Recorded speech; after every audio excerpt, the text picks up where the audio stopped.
Bienvenidas y bienvenidos a otro programa de Hablemos de Política del Departamento de Estudios Políticos de la Flaxo. El día de hoy quiero que comencemos el programa con un juego mental. Vamos a imaginar hoy que en un país con sus ministerios, o sea, el de Economía, el de Salud, el de Cultura, en esas mesas donde se toman las decisiones importantes, ustedes mentalmente cuántas mujeres creen que allí podemos encontrar sentadas, o ustedes cuántas se imaginan en esa primera suposición. Les quiero contar que durante años en países como Ecuador y Colombia este número de mujeres ha sido irrisoriamente bajo e incluso tenemos periodos completos donde hubo 0 mujeres al frente de muchos ministerios o incluso ninguno. Y prestarle atención a este detalle nos cuenta bastante sobre quiénes están definiendo y tomando las prioridades en los países, los modos en que se están invirtiendo los dineros y específicamente qué problemas se atienden primero. En el episodio de hoy vamos a hablar sobre esto y la importancia de las mujeres dentro de los gabinetes ministeriales y cómo ha cambiado en las últimas décadas y especialmente lo que sigue faltando. Y para esto traemos hoy a Sergio Huertas, quien se especializa en el análisis de instituciones políticas con enfoque en las relaciones entre los ejecutivos y el legislativo, estos mecanismos de control legislativo y las transformaciones de los regímenes políticos en América Latina. Es doctor en ciencia política de la Pontificia Universidad Católica de Chile. Fue investigador adjunto o es en CRISPOL y becario de investigación para el BIDEM. También, obviamente, nos sobra decir que fue egresado aquí de la Flaxo en la maestría en política comparada. Bienvenido, Sergio, al programa de hoy. Hola, Laura, qué generosas tus palabras y la presentación de mi perfil. Realmente muy feliz de estar acá compartiendo en Flaxo Radio. Un gran saludo a todos quienes nos escuchan. Bueno, para el programa del día de hoy quiero que comencemos con algo muy básico y es pues porque a la gente debería importarle que existan más o menos mujeres en los puestos de un ministerio. ¿Qué tiene de especial o qué tiene importante para las personas que veamos más o menos mujeres allí? Sabes, es una muy buena pregunta para iniciar esta conversación porque normalmente cuando nosotros pensamos en la política y lo que es lo político implica a todas las personas que viven en un estado-nación, ¿no? Siendo hombres y siendo mujeres. Un ejemplo claro es cuando, por ejemplo, pensamos ¿cuál es la democracia más antigua del mundo? Solemos decir que es Estados Unidos porque tuvo el primer proceso electoral del 50% más 1 de la población que podía votar. Pero ¿cuál es el asunto? Si tú miras cuándo fue la primera mujer que votó, ese proceso cambia 100 años y no decimos que es en 1800 que fue democrático Estados Unidos, sino que fue por allá en 1920. Cosa importante porque dentro de las decisiones políticas estamos implicados todos y todas, hombres y mujeres. Entonces, a partir de esta primera reflexión, yo considero que el hecho de que existan mujeres en cargos políticos, que hay una distinción importante, ¿no? Los cargos que son de elección y los cargos que son de designación. Es súper valioso porque desde allí se toman las decisiones de gestión y de política pública para todos y todas las personas que viven en un país. Entonces, eso como para iniciar.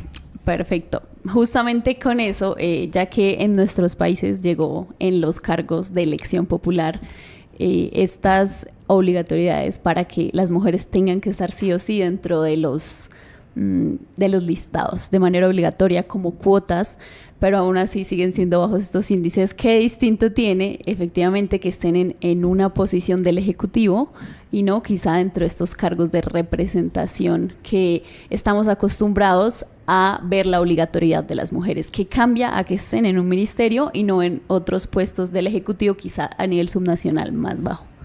Claro, sabes, es también un buen asunto para discutir porque, bueno, pensando al menos en el territorio ecuatoriano, hay, por decirlo de cierta manera, una cosa muy importante y es que hoy en día, bueno, también son decisiones de los líderes ejecutivos, específicamente los presidentes, de colocar más mujeres. Por ejemplo, el actual presidente Daniel Noboa es un tipo que rompió la cifra más alta la tuvo Correa en su segundo mandato con cerca del 40% de mujeres. De los 26 ministerios que hoy en día, 13 son liderados por mujeres. Entonces te habla de casi una paridad de género. ¿Esto porque es importante? Esto es fundamental también pensar no solamente en la gestión de por sí, sino en la gestión de carteras relevantes. ¿A qué me refiero? Hay ministerios que son totalmente masculinizados, el de Relaciones Internacionales, y actualmente tenemos una mujer en ese gabinete. Sectores como salud, eventualmente, como medio ambiente, en donde ves que hay una gestión. Sin embargo, acá hay un problema y me gustaría conversarlo si quieres, y es la distinción entre representación descriptiva y representación sustantiva. Por supuesto. En la literatura sobre representación hay como diversos tipos de representación. Y hay una dama que se llama Pippa Norris que hizo algún día una tesis doctoral, de hecho, y habla sobre la representación. Entonces, en esta perspectiva diferencia dos grandes vertientes. La representación descriptiva, que es que más personas lleguen a representar los intereses de esas personas. Yo que sé, afro representando necesidades de afro, mujer representando necesidades de mujeres. El gran problema es si esa representación descriptiva se convierte en representación sustantiva. ¿Y cuál es la sustantiva? Es la que nos da ese saborcito de lo que realmente implica. Por ejemplo, en la actualidad, no sé si sepas, hay una dama que es primer ministra en Italia, que es de la ultraderecha, ¿no es cierto? Y ella misma prefiere que le digan primer ministro. Y digamos que leyes hacia la favorabilidad de las mujeres pues no mucho, porque es una mujer de ultraderecha y un poco muy conservadora. Entonces, hay una distinción o hay un divorcio entre estas dos cosas. Y me parece interesante por la pregunta que me hiciste de, bueno, y sí, y esto porque es importante en términos de, yo qué sé, gobernabilidad, gobernanza. Hay una distinción importante. Igual, estas mujeres de las que estoy hablando llegan por cargos de designación, por confianza del presidente. También es muy importante mencionar que ante liderazgos fuertes, y lamentablemente esto ha pasado, no voy a poner nombres de personas para no tocar sensibilidades, pero hay veces que colocas personas porque son mucho más fáciles de manejar. Y se escucha feo, pero es real. Habían gabinetes, pues normalmente los lunes normalmente se hace como estas sesiones de gabinete cerrado para hablar sobre las decisiones que se va a tomar del país y toda la cuestión. Y es fantástico, pero miremos quiénes son los subsecretarios en algunos países o quiénes son los viceministros. Tienes una mujer en fachada, pero en la realidad quien toma las decisiones es muchas veces el viceministro. ¿Viste? Lo cual es muy triste porque tienes una paridad un poco de fachada y organizaciones internacionales te aplauden.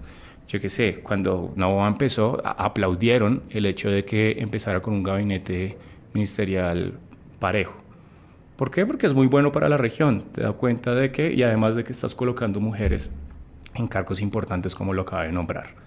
Sin embargo, pues bueno, eliminas un gabinete como fue el gabinete de la mujer, que estuvo a cargo de Ariana Tacna, creo que se llamaba la ministra.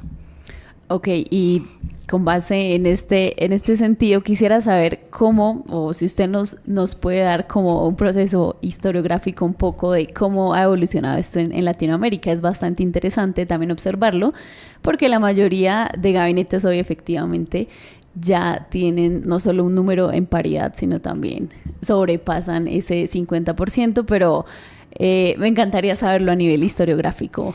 Sí, sabes, a nivel historiográfico, de hecho, es fantástico. ¿Por qué? Porque hay una página que les recomiendo a quienes nos estén escuchando que la revisen.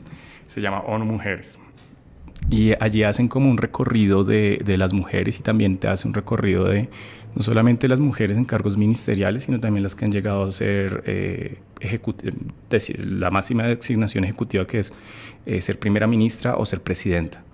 En donde en América Latina, por ejemplo, hemos tenido presidentas desde hace mucho tiempo. Evita Perón, por ejemplo.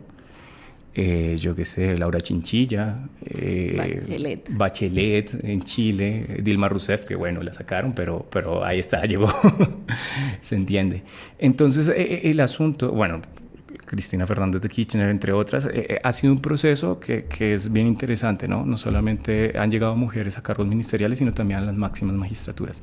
Pero en términos históricos, digamos que esto ha venido funcionando en aumento, increciendo, desde la década de los 90.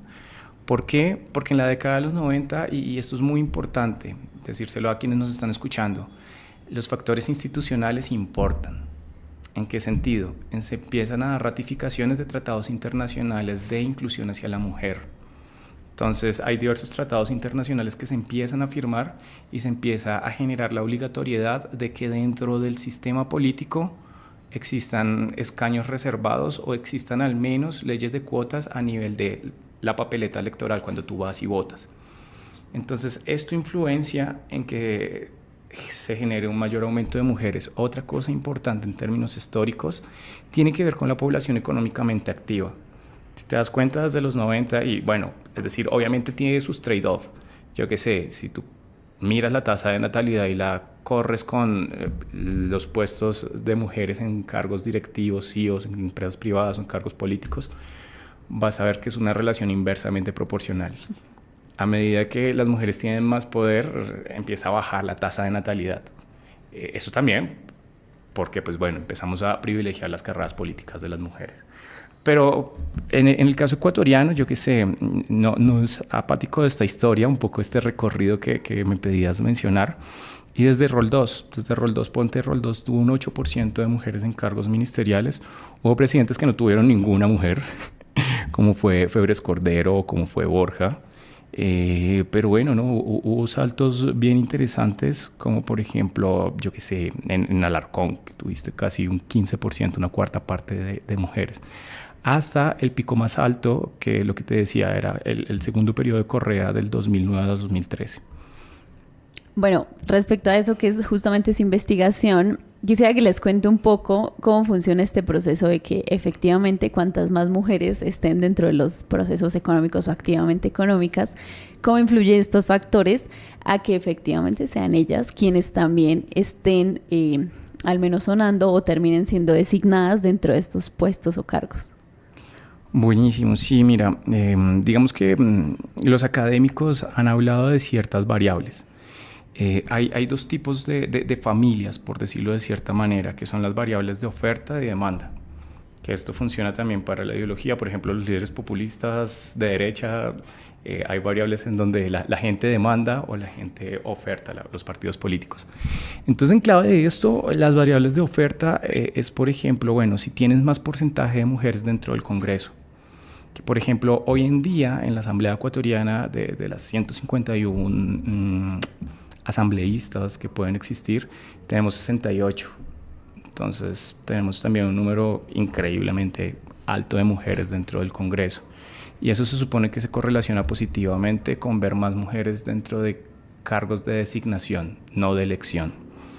Otra cosa es el porcentaje de mujeres con tasa universitaria. Si tienes mujeres mejor preparadas, eso te está dando una variable de oferta, ¿no? Y si tú miras a las ministras que están llegando, algunas están llegando con un perfil en donde ya han trabajado o ejercido en el sector público. Bueno, tenemos la actual vicepresidenta que también fue ministra en un momento, la ministra de Medio Ambiente que fue vicepresidenta encargada por un momento mientras la vicepresidenta Abad, pues bueno, lo que ya sabemos la historia. No, yo no la sé. No, bueno, pues digamos que tuvo una historia muy controvertida con el presidente. La enviaron a Medio Oriente y toda la cuestión y pues bueno. Okay. Entonces, viste, la lógica de poner mujeres también obedece a cosas. Y están las variables de demanda, en donde las variables de demanda tienen que ver con, bueno, la gente te demanda que existan más mujeres, que puede ser el porcentaje de la bancada del presidente. Si el presidente tiene más asientos dentro del Congreso, es más autónomo de decidir con quién va a gobernar.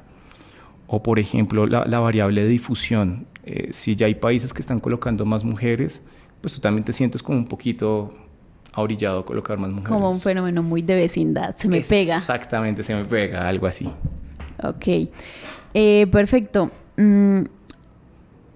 ¿Considera usted, por ejemplo, en el caso chileno, que es quizá el que yo más reviso con las mujeres que estuvieron en este gabinete, que eran quizá las que yo más seguía y estaba pendiente, ¿considera usted que a pesar de eso y con lo que usted nos dijo de que a veces termina o resulta siendo un tema más de fachada y por este antojo de vecindades entre países, considera que sigue siendo un tema más pendiente de prestarle atención a ese detalle dentro de de las posibilidades de que efectivamente a veces son los viceministerios o los viceministros quienes terminan tomando esa posesión del poder de lo que implica las carteras ministeriales? ¿O cree que esto ya termina en esa resolución de solo poner mujeres y allá acaba? Uy, qué buena pregunta, Laura, la que me has hecho. No, mira, yo pienso, y no solamente lo pienso yo, sino esto también está un poco soportado por la literatura, que cuando tienes mujeres que tienen lo que dirían por ahí un tipo de liderazgo fuerte, lo hacen de manera excepcional y funcionan súper bien y están allí en la cartera y pueden durarte todo el gobierno. Por ejemplo, la vocera de gobierno, Camila, se me fue ahorita el apellido de Camila Vallejo, ella duró desde el inicio hasta el cierre de la presidencia de Boric, quien también tuvo un gabinete ministerial paritario. Sin embargo, la actual, ex vocera de gobierno duró como menos de 100 días. La acabaron de cambiar los gabinetes ministeriales en Chile, que me lo nombrabas. Entonces, viste, cuando tienes una persona que es muy competente, te puede durar todo el periodo. Ejemplos de personas muy competentes en cargos hiper mega importantes. Ustedes sonó el tipo de liderazgo que tenía María Paula Romo en el Ecuador. Que María Paula Romo pues estuvo bajo el gobierno de Lenín Moreno y, por decirlo de cierta manera, la gente decía era el poder detrás del poder. Okay. Perfecto.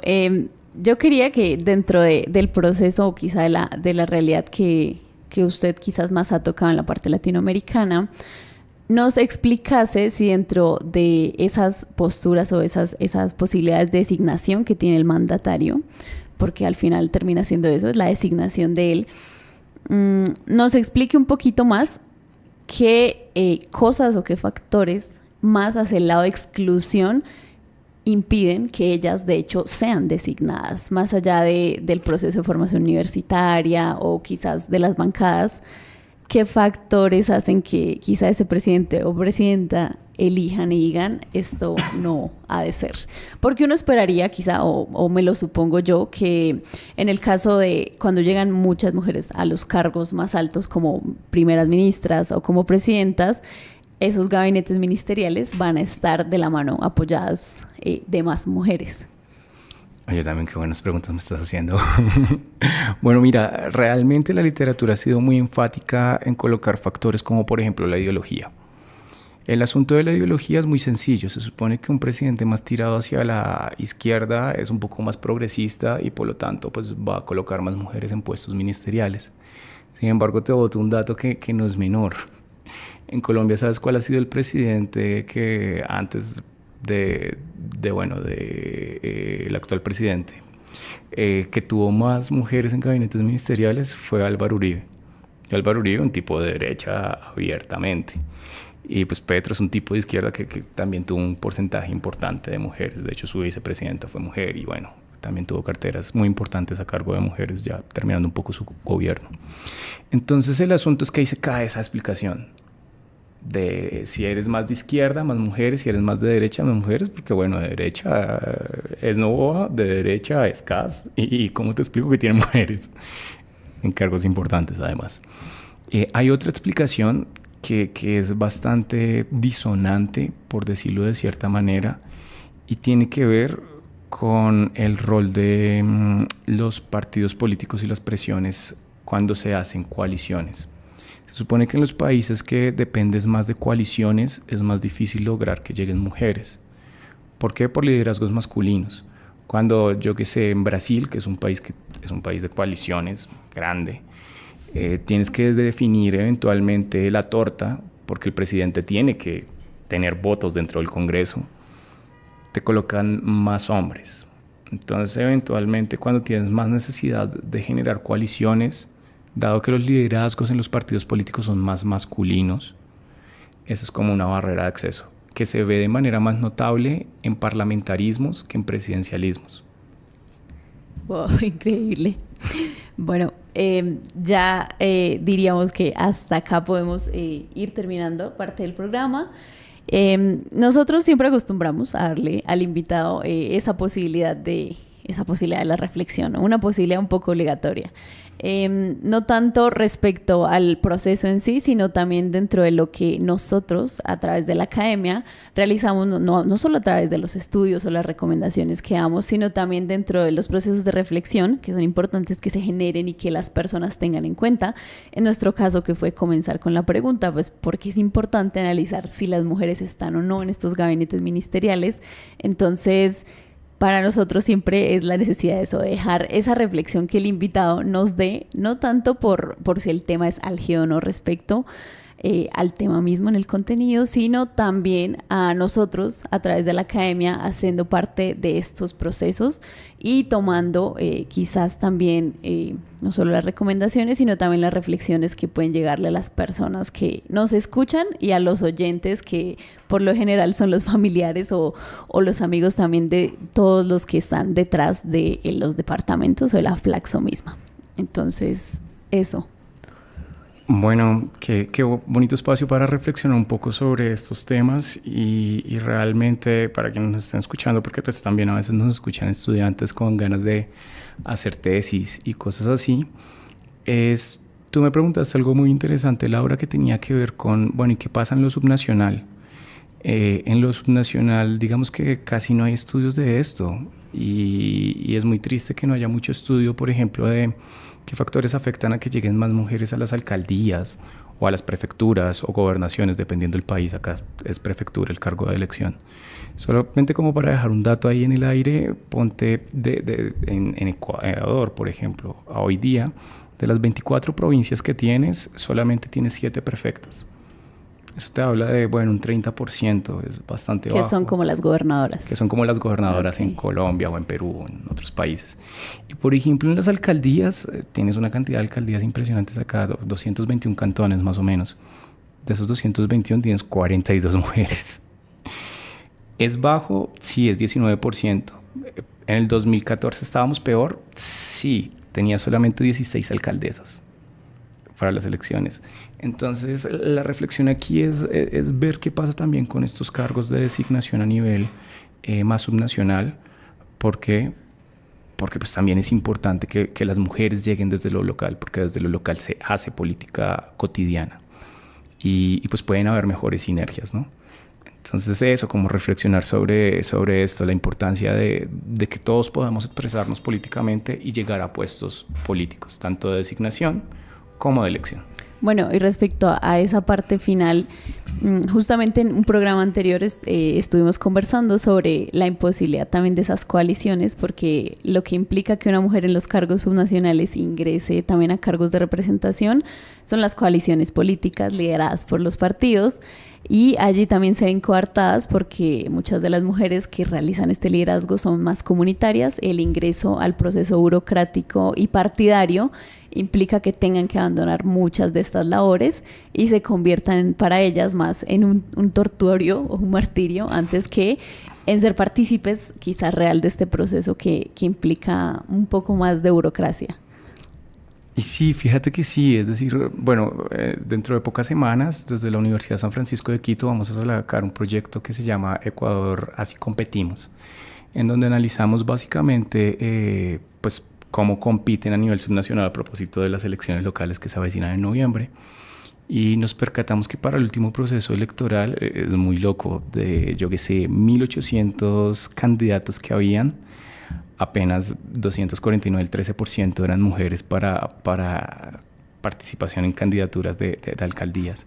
Entonces, esto de que te habla de lo que tú dices, de que hay partidos políticos que tampoco invierten en términos de educación para mujeres y para jóvenes, porque también es importante, la población ecuatoriana es joven y vemos una subrepresentación de jóvenes en la política, a pesar de que te dicen que para ser asambleísta tienes que tener 18 años y ya. Es decir, la barrera es muy baja frente a Colombia, que te pide al menos 21 años para Cámara Baja o 30 para Cámara Alta. Entonces tú dices, oye, no hay barreras de acceso institucionales. Hay, en política llamamos gatekeepers, como estos guardametas que no te dejan entrar el gol, que son los partidos políticos. Y hay partidos políticos en donde realmente no hay ninguna mujer que la envíes a la papeleta. o si eventualmente la envías por cumplir el criterio que te da el CNE y la envías en un lugar que sabes que va a perder y tú dices igualmente el partido va a perder. Ya está. Bueno, pues hasta aquí ya dejamos hoy la conversación. Le agradecemos mucho, Sergio, pues por venir, por volver nuevamente al programa, ya quizás del otro lado de la silla.